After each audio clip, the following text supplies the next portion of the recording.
In today's video, I'm going to teach you how to connect 2Checkout to your Shopify store.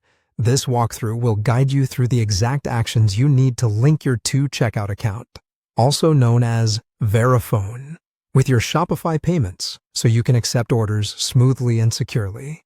Start by signing in to your 2Checkout account.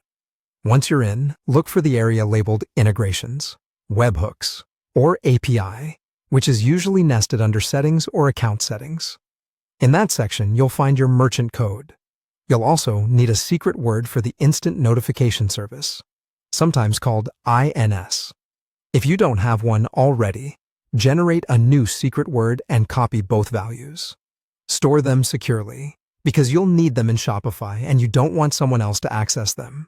Next, switch over to your Shopify admin dashboard. Navigate to Settings and then to Payments.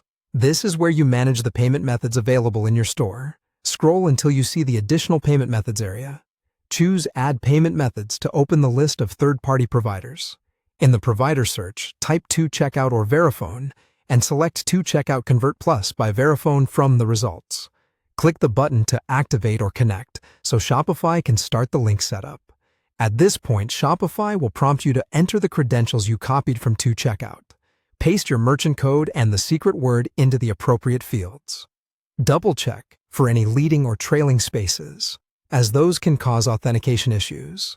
Within the same configuration screen, you'll encounter settings for redirect URLs and return options. Make sure the redirect URL is enabled so customers are sent back to your store after completing payment. If the instructions say to leave Shopify's return URL blank, follow that precisely. These return settings affect how refunds, order confirmations, and tracking updates flow between the platforms, so set them carefully. Once everything is entered and confirmed, click Update or Save Settings to store your configuration. Finally, activate 2Checkout Convert Plus to make it live on your storefront. After activation, it's a good idea to perform a quick test checkout using a sandbox or low-value live transaction to confirm orders are processed and notifications are working as expected. That's all there is to it. With your merchant code and secret word in place and Convert Plus activated, your Shopify store is ready to accept payments through 2Checkout. If anything doesn't work right away, recheck the credentials and return settings. Then consult 2Checkout or Shopify support for account-specific troubleshooting.